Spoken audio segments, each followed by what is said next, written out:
Un verdict qui fait trembler le monde du hip-hop. Sean P. Diddy Combs, jugé à New York, est acquitté des accusations de trafic sexuel et d'association de malfaiteurs, mais reconnu coupable de transport à des fins de prostitution.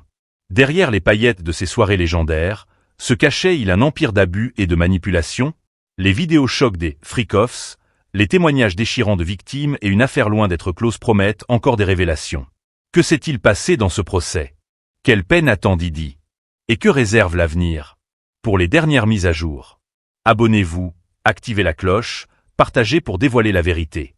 Et dites-moi de quel pays vous regardez cette vidéo. Un magnat du hip-hop sous les feux de la justice.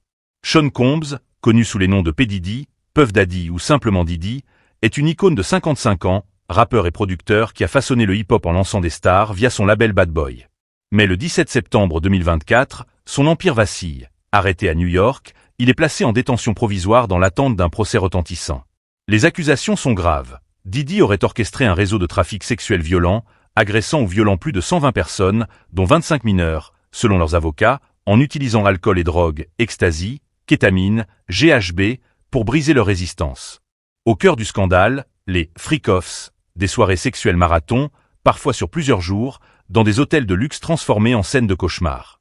Diddy aurait forcé des femmes, dont son ex-compagne Cassie Ventura et une autre femme anonyme, Jane, à participer à des actes sexuels avec des prostituées, filmés pour son plaisir ou pour du chantage.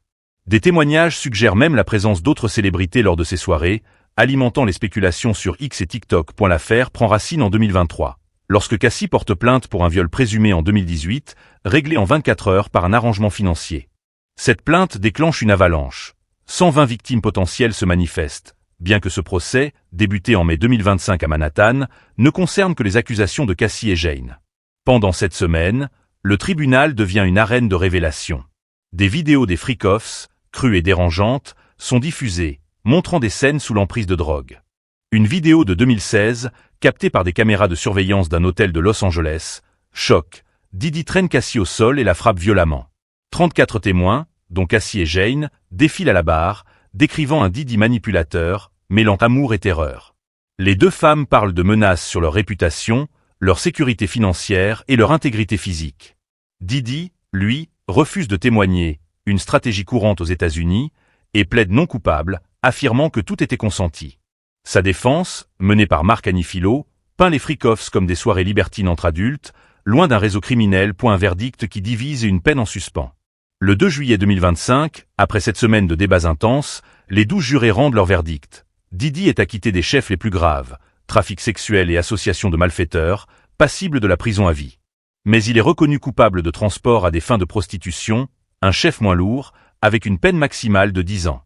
Ce verdict est une victoire partielle pour Diddy. Échapper à la perpétuité est un soulagement, mais la condamnation entache son image. Les victimes, elles, crient à l'injustice, surtout avec 120 plaintes en attente, prêtes à alimenter de nouveaux procès. La peine de Diddy n'est pas encore prononcée, et le juge Arun Subramanian n'a pas statué sur sa libération en attendant la sentence.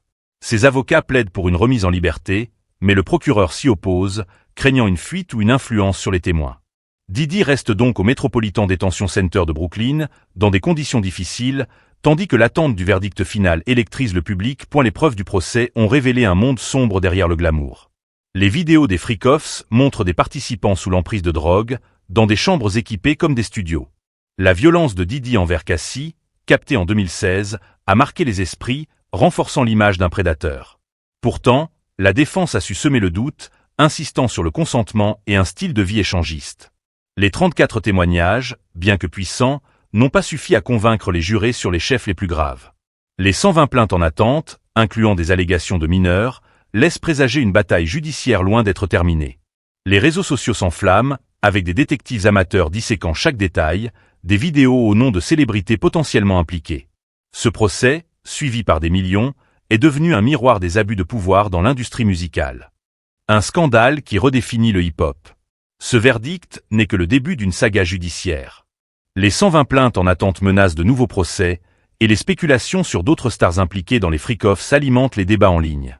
X et TikTok regorgent de théories, certaines évoquant des figures majeures du divertissement.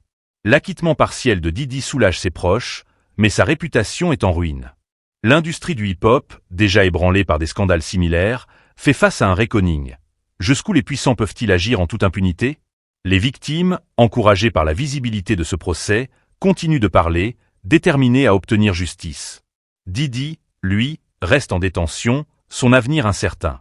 Sa peine, qui pourrait atteindre 10 ans, sera annoncée dans les prochaines semaines. Mais chaque heure apporte de nouveaux rebondissements. Que va-t-il se passer ensuite? La décision du juge sur la libération de Didi pourrait tomber à tout moment. Les autres plaintes déclencheront-elles un nouveau séisme? Ce scandale dépasse le cas Didi. Il interroge le pouvoir, le consentement et la responsabilité dans le monde du divertissement. Les révélations continuent d'affluer, et je vous tiendrai informé sur cette chaîne. Ce procès, suivi par plus de 5 millions d'entre vous, n'est pas qu'une affaire judiciaire. C'est un moment culturel qui pourrait redéfinir l'industrie musicale. Qu'en pensez-vous? Laissez vos théories en commentaire, abonnez-vous pour ne rien manquer, et partagez pour que la vérité éclate.